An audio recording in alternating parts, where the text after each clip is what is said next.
Bonjour, bonsoir à tous, vous qui regardez les vidéos, que ce soit le jour ou la nuit, ici DVD Pro Souvenir.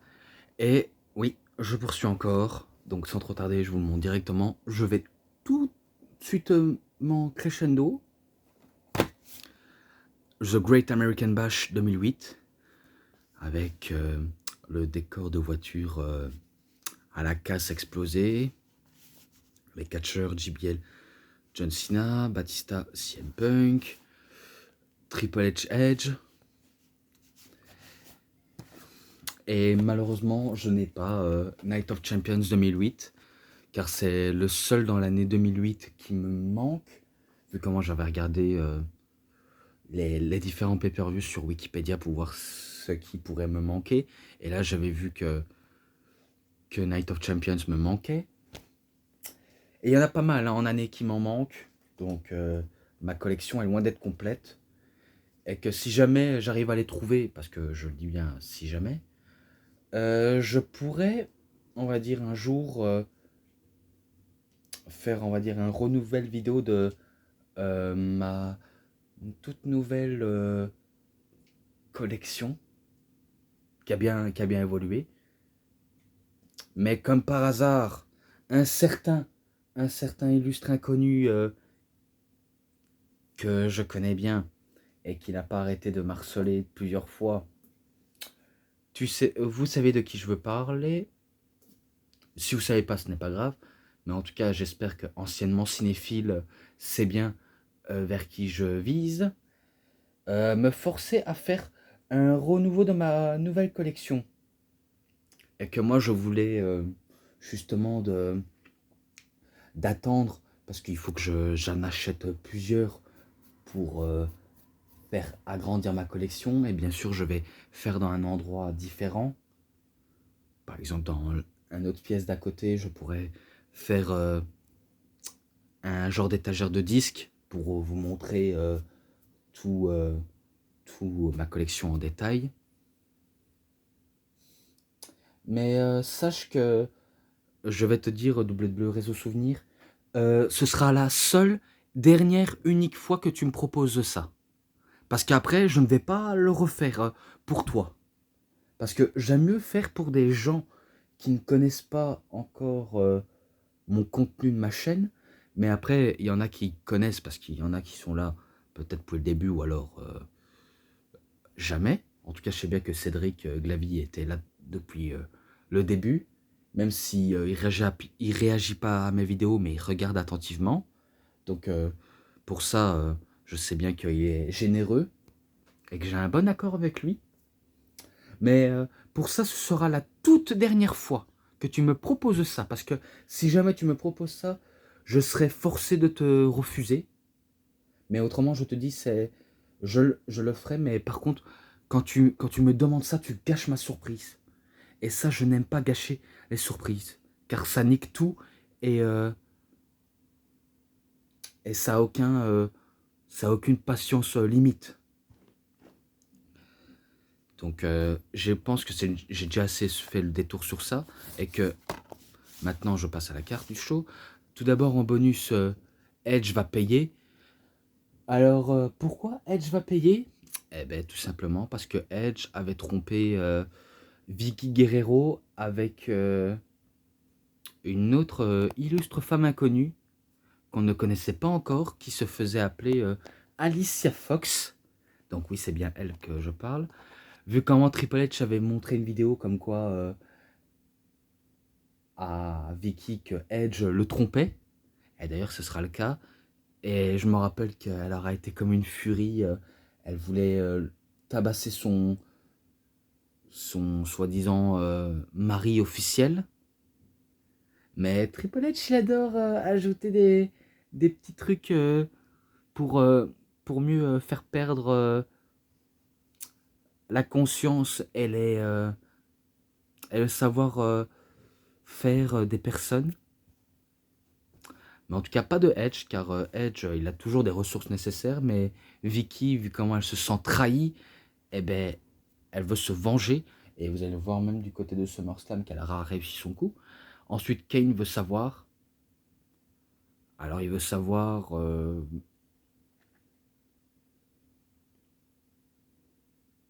Ah ben, je vois pas de quoi il parle. Honnêtement, je ne vois pas de quoi il veut faire allusion, mais je préfère passer. Donc, les matchs, cette fois-ci. Oh là là, c'est pas possible. Donc, tout d'abord, un match qui ne figure pas sous la carte. Umaga contre Mr. Kennedy. Je savais même pas que ça existait ce match-là, mais apparemment, Mr. Kennedy est passé face. Mais en tout cas, il est passé vraiment au second plan,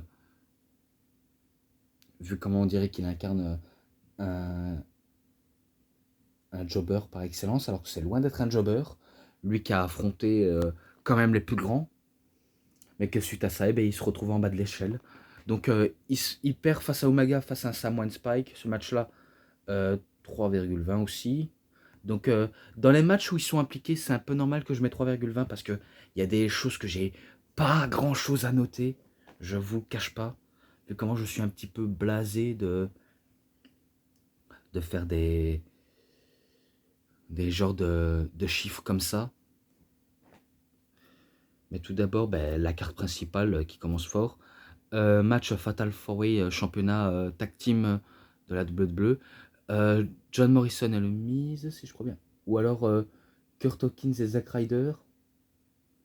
Ouais, de toute façon, ils affrontent John Morrison et le Miz, Jesse et Festus, et Finlay et Hornswoggle. Alors, je ne sais pas pourquoi Hornswoggle servirait de partenaire concrète pour Finlay, même si on sait que c'est quelqu'un de petite taille, qui peut, on va dire, détruire ses adversaires en un rien de temps. Un match qui a parti dans tous les sens, honnêtement. Ça part dans tous les sens. Et finalement, c'est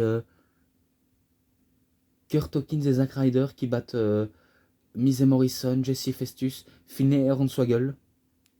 Voilà, ce match-là, allez, 3,5. 3,5. Je continue encore. Match pour le championnat des États-Unis. Shelton Benjamin contre Matt Hardy. Vu comment les deux, il y en a qui sont déjà affrontés à plusieurs reprises, mais en tout cas, c'est l'exception de Jeff, enfin, de Matt et de Shelton. Même Jeff et Shelton Benjamin se sont beaucoup affrontés. Donc ça veut dire que les deux frères Hardy et Benjamin se connaissent parfaitement bien. Et, sans trop tarder, parce que je sais bien que ça va un peu durer moins longtemps que les autres, mais c'est Shelton Benjamin qui bat Matt Hardy. Je ne sais plus, il appelait. Mais en tout cas, il a une autre prise où il écrase la figure de son adversaire sous le ring avec l'élan. Je ne sais plus comment ça l'appelle. Mais il bat Matt Hardy. Et que c'est à partir de là où il se fait appeler The Golden Stander. Donc le standard doré. Donc ce match-là, aussi 3,5. Ensuite, Mark Henry contre Tommy Dreamer. Et Mark Henry, il était accompagné par Tony Atlas. Et de Dreamer, Colin Denley. Je ne connais pas personnellement Colin Denley, mais à mon avis, ça doit être un qui va pas non plus faire une longue carrière à la WWE. Et que Mark Henry a été fraîchement couronné en battant Kane, si je crois bien. Parce que normalement, ça devait être le Big Show, mais au final, c'était Mark Henry. Et c'est à partir de ce moment-là où Mark Henry il va avoir un renouveau du titre de la ECW. Donc fini le côté hardcore extrême. C'est pour ça que ça a perdu la superbe à la ECW. Eh ben ils vont créer une ceinture qui correspond à la WWE en encadrant tous les choses. Parce qu'ils ont voulu encadrer dans les rosters. Et que c'est la spécialité de la WWE.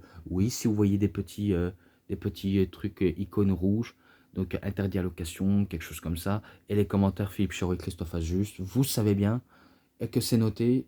J'ai pas besoin d'en dire plus vu comment c'est eux qui commentent. Parce que ce serait, on va dire, débile si je dis hein, c'est qui commente? Christophe Ajuste avec Marc Chavet? Christophe Ajuste avec Sylvain Gavalek? Christophe Ajuste avec, je sais pas moi, Nadir Mohamedir. Sauf que c'est pour le kick-off Bicoque, avec Nadir Mohamedir. Et que c'est Mark Henry qui, vous savez bien, il bat Tommy Dreamer. Ce match-là, 3,20. Voilà. Ensuite, un match très brutal entre Chris Jericho et Shawn Michaels. Vraiment très brutal, pardon. Vu comment Chris Jericho, il est tourné heel en, en tournant sa veste au public et aussi en détruisant Shawn Michaels, car je me rappelle qu'il aura anéantir son idole de jeunesse et qu'il disait que le pire sera à venir, donc il lui fait euh, écraser la face sur le Jerichotron 2000, donc l'écran de télévision, et que c'est là où Shawn Michaels, c'est pas là où il a perdu sa vue, mais tout joue autour de l'œil blessé de Michaels parce qu'il a un œil qui louche suite à un match en 2004 face à Kane, vous savez bien.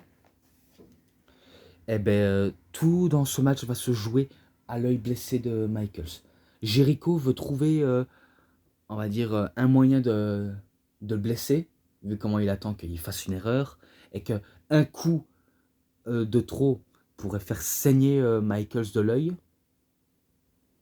et que Shawn Michaels l'aura fini en sang, complètement. Donc il va commencer à saigner abondamment, et que l'arbitre voulait faire arrêter Jericho, mais Jericho ne veut rien savoir, il continue, et il ne cesse de continuer. Honnêtement, il a que des mauvais coups de trop, Chris Jericho dans sa façon de catcher. Et du coup, ben, il ne s'arrête pas de frapper sur l'œil malade de Shawn Michaels. Et c'est là où l'arbitre fait sonner la cloche et il déclare vainqueur Chris Jericho par KO technique. Vu comment Jericho il avait le sang de son adversaire et que Shawn Michaels il était trop en sang mais qui ne pouvait plus continuer. Donc ils ont pensé à la santé des superstars. Normalement, les genres de fins comme ça, les fans de catch sont limite déçus que ça se termine comme ça. Et surtout quand il y a des médecins qui arrivent pour soigner le catcheur.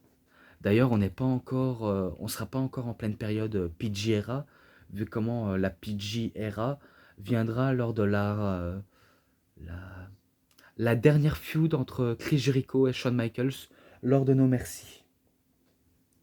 Donc oui, vous voyez que je sais bien tout ça. Vu comment le match était sanglant et qu'il y avait une histoire derrière et que ça permet de continuer la rivalité entre Shawn Michaels et Chris Jericho, même si Shawn Michaels veut contraindre de prendre sa retraite, mais on veut pas qu'il prenne sa retraite si tôt. Donc ce match-là, allez, 3,50, j'ai apprécié en tout cas.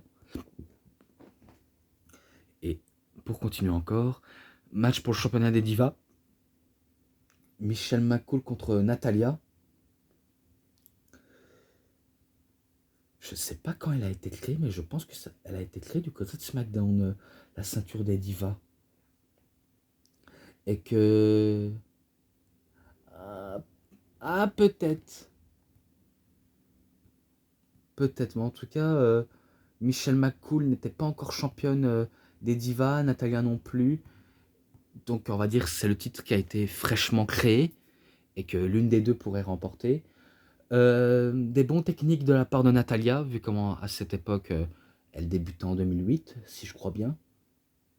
Même si c'est loin d'être une petite nouvelle, vu comment Natalia elle a catché chez elle au Canada, un peu partout, que ce soit au Japon, peut-être en Europe, mais elle a appris le catch à la manière des Hart.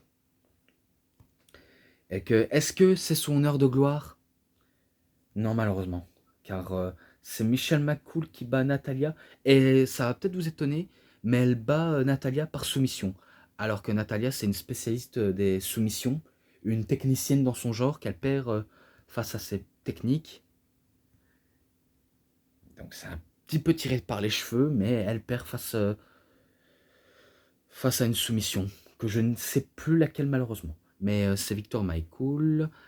Ce match-là, 3,20. Vous savez bien que les matchs féminins, je mets tout le temps les notes globales. À part le One Night Stand Extreme Roots que j'ai mis à 3,5. Voilà. Plus que 3. Après, je vais passer la machine supérieure. Donc je passe la 4e vitesse. Match pour le championnat du monde poids lourd.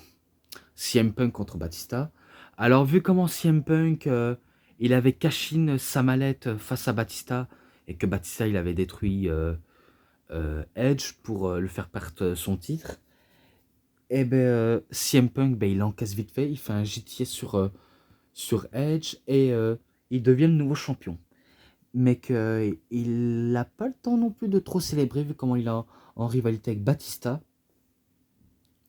Et que Batista veut prouver un genre de sympathie pour Punk. Mais je pense que Punk voit que Batista commence à être jaloux de lui. Tout ça parce qu'il a réussi à être champion et que, contrairement à Batista, il est doué. Et si je pense très très bien, le match se poursuit très très bien jusqu'à la fin. Mais vraiment à la fin. Et que la fin, elle m'a laissé en travers dans la gorge. Par un illustre inconnu. Mais que Punk va pas se laisser faire face à Batista. Et que Batista, il veut pas laisser non plus faire plaisir à CM Punk. Et que vous savez bien que Batista, dans ce match-là, c'est pas le favori. Vu comment il est déjà un catcheur accompli. Et que CM Punk, vu comment il est champion du monde, il y en a qui diront que son règne en tant que champion du monde, donc son premier règne, n'a pas été successivement bien réussi. Parce que même des catcheurs comme Undertaker et d'autres catcheurs politiques en coulisses doivent se demander mais pourquoi est-ce que Punk est champion? Donc pour eux c'est assez bizarre de le voir champion du monde. Et pourtant CM Punk, on sait bien que c'est un c'est un catcheur qui a aussi une grande gueule mais aussi talentueux. Donc il y en a qui diront que son premier règne est un échec, mais que son deuxième, il est tout autant, et le troisième également. Donc si je pense bien, Batista est en position du Batista Bomb, mais CM Punk va pas se laisser exploser par le Batista Bomb. Il essaie de faire un JTS, mais pour CM Punk, trop lourd pour le porter. Et que après je passe très très loin, mais vraiment très très loin. Kane arrive, il étrangle CM Punk en faisant un chokeslam, donc c'est victoire de CM Punk et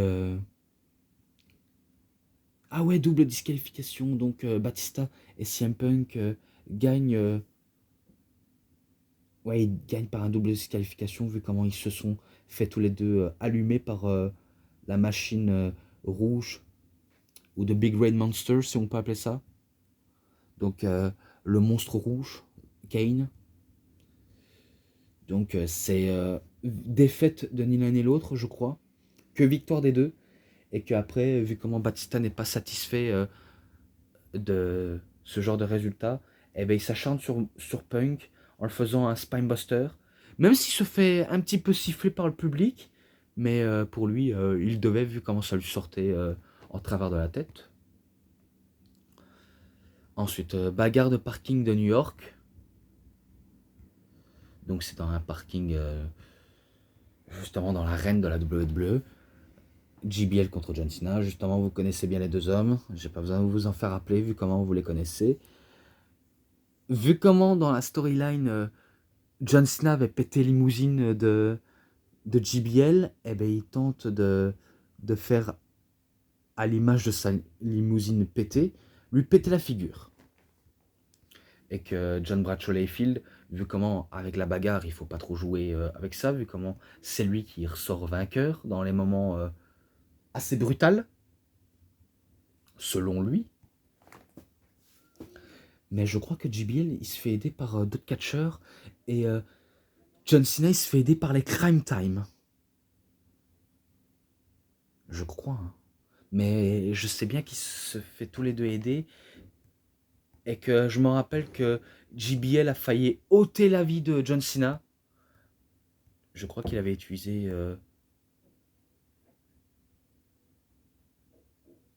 je sais pas si c'est un truc pour écraser... ou alors la bagnole. Mais que je pense que John Cena a réussi à s'en sortir, malgré tout. Et que il veut continuer à se battre car il est chaud. Car lui aussi, la bagarre, il s'est riposté à la bagarre. Donc comme tout JBL. Mais par contre, concernant à JBL, John Cena, c'est loin d'être un bully. Et que John Cena, c'est un bagarreur, mais dans le bon sens du terme. Ouais, je sais, pas trop de technique entre les deux hommes, vraiment pas de technique.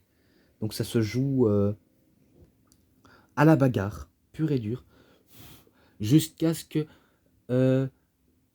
JBL se débarrasse de Cena en le faisant passer euh, à travers la vitre de la limousine explosée de JBL et qu'il arrive à battre John Cena. Je me suis dit, il arrive à battre John Cena. Eh ben, je suis assez déçu quand même. C'est le sentiment d'être déçu, hein, que je dis ça comme ça. Mais que c'est pas pourri, c'est juste que c'est pas du beau catch, mais que de la bagarre pure. Si vous adorez que la bagarre, pas de technique, il y en a que ça conviendra pour vous. Et que vous avez compris. Donc, ce match-là, 3,40. Et ensuite, le main event. Entre Triple H et Edge. Là, si je crois bien, c'est la première fois qu'ils s'affrontent en 1 contre 1. Et vu comment Edge veut se venger de Triple H, que Triple H avait gâché son mariage, et d'avoir ruiné ses plans, parce que moi je vois que Edge cherche à se venger de Triple H parce que ce dernier lui a fait mis ses plans à l'eau, donc il veut à tout prix se venger de manière légale, et que Triple H va pas faire plaisir à Edge pour se faire allumer, donc c'est le cas contraire. Et que Edge a voulu tenter de tricher plusieurs fois dans ce match, et que Triple H, il a voulu en terminer, mais il tient bon le bougle. Et c'est là où Alicia Fox arrive, et du coup, ben, Edge, il est un petit peu troublé. Et du coup, ben, il sent qu'il peut perdre à tout moment, et c'est là où Vicky Guerrero ben, se dispute avec Alicia Fox, et elles se mettent, je crois, à se battre. Je sais pas qui a gagné la confrontation entre femmes, mais peut-être que c'est Alicia Fox, qui sait. Ou Vicky, l'une des deux.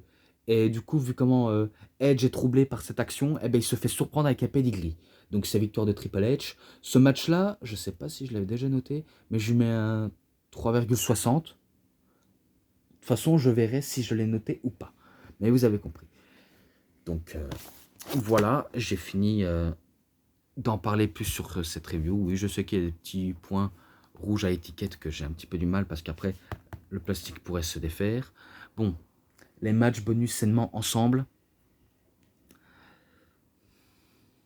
4,10.